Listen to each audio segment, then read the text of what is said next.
وحيت نزاهة ما تتحلى في الربيع غير وسط الجنانات، اختاريت نقدم لكم اليوم طواجين في البليده، وبالضبط في بلان الزيتون. طاجين طيب على الفاخر تيمزج جمال الطبيعه وريحه البلاد. واول ما غنبداو به هو خبز النور، واللي وجدته لينا اختي بشرى بعد ما شعلت النور بالطريقه التقليديه، واللي خاصهم يطيبوا فيه الخبز في الصباح بكري باش ما يتحرقوش بالشمس. تحيه للناس الباديه، الناس الطيبه واللي تيعانيو باش يوجدوا لنا هذا الخبز المغربي التقليدي الاصيل. وشوفوا لي هذا الخبز البلدي اللي طاب بالعواد واللي عطاوه واحد الريحه ما شاء الله تتشهي. الله يعطيهم الصحه على هاد الخبيزات. ويلا معايا الكبيدات نوجدوا الطاجين ديالنا ونعيشوا البساطه بدون تكليف ولا تعقيد.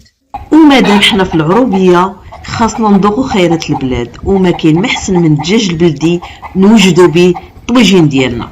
وكيف ما قلت لكم البنات غادي نلعبوها سهله. سقيت الماء ومشيت للبلان وبديت نغسل في الربيع ديالي، وخديت الطاجين حكيت فيه الثومه، ومع هذا الجو واخا طيبيه غير حرفي غادي يجي بنين.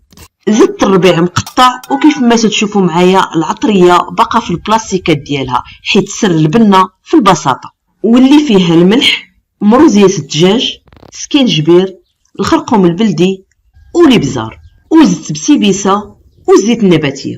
وبديت تنشرمل الدجاج ديالي بالعطريه اللي عاد مطحونه واللي تقديتها من السوق، وفرشت الربيع باش يشد لينا على الحراق.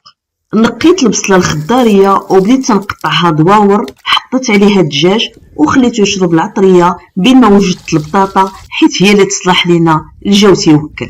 زدت شويه ديال البصله مشنفه من الفوق وبديت تنستف في البطاطا ديالي.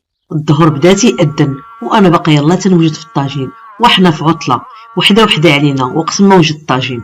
نستمتعوا بعدا بهذا الجو ديال الطبيعه ونخرجوا شويه من الضجيج اللي كنا عايشين فيه. والبطاطا ما تصلح لها غير الجلبانه لهذا الوقت ديالها، وضروري من مزاود ديال الحار، ورشيشه ديال البابريكا واللي حتى هي محليه تتخدم في المنطقه وتيسميوها المنيوره. ودابا يلا معايا الكبيدات نشعلوا الفاخر اللي هو ديال المنطقه وتيتصاوب عندهم في الدوار. ولكن لقينا مشكل، ما بغاش يشعل لنا الفاخر حيت ما كانش عندنا الشعال، وفكيناها غير بورق الزيتون والملحه، داكشي علاش كسر الدخان. على فكره البنات واخا تكوني عيانه هاد الجو تيعطيك واحد الطاقه وواحد الشعور بالسلام الداخلي تتبغي تجربي كلشي. ونحطوا الطاجين ديالنا يطيب على المهل وياخذ وقته الكافي، ونشوفوا واش باقي شي كويس ديال الاتاي بين ما طاب الغدا. طاجين تيبربر وتيغني وتيقول لنا انا تنطيب.